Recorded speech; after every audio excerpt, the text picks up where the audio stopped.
जय श्री राम भाई। सुबह उठते ही मम्मी बोली, जा ऊपर जाकर पानी के बर्तन भर आ।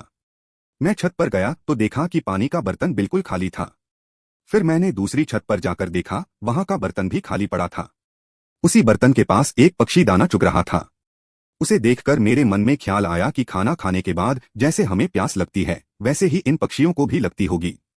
बढ़ती गर्मी को देखकर मैंने फैसला किया कि मैं और पानी के बर्तन बनाऊंगा। फिर मैं छत पर पुराने मटके ढूंढने लग गया। एक बड़ा मटका मिला, लेकिन वह बहुत पुराना था और फूटा हुआ था। दूसरी तरफ दो और मटके रखे थे। उनमें से एक पुराना था और दूसरे में दरार थी, जिसमें पानी रुक ही नहीं सकता था। फिर मैं चौबारे की छत पर गया। वहां जाते समय मेरा ध्यान पानी की टंकी पर गया, जिसका ढक्कन साइड में पड़ा था। शायद आंधी या तूफान में उड़ गया होगा। दूसरी टंकी का भी वही हाल था। समय बर्बाद न करते हुए मैंने अपना काम शुरू किया। पूरी छत छान मारी, लेकिन कोई सही मटका नहीं मिला। फिर मैं दूसरी छत पर गया, जहां पिछले साल बनाया हुआ पानी का बर्तन रखा था। अच्छी बात यह थी कि उसमें पानी भरा हुआ था।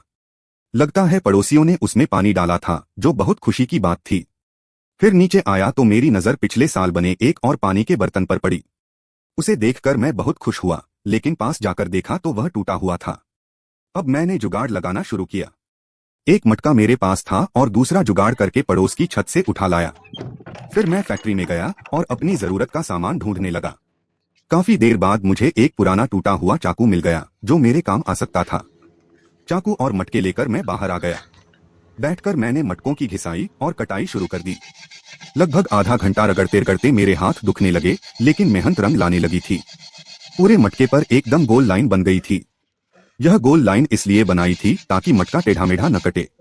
इसके बाद मैंने हथौड़े और छोटे पेचकस की मदद से उस लाइन पर छोटे छोटे सुराख करने शुरू किए।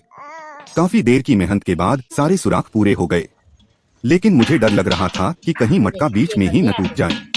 और जिस बात का डर था वही हो गया। अब देखना यह है कि मटका सही तरीके से गोल कटा या फिर पूरी तरह टूट गया। बस।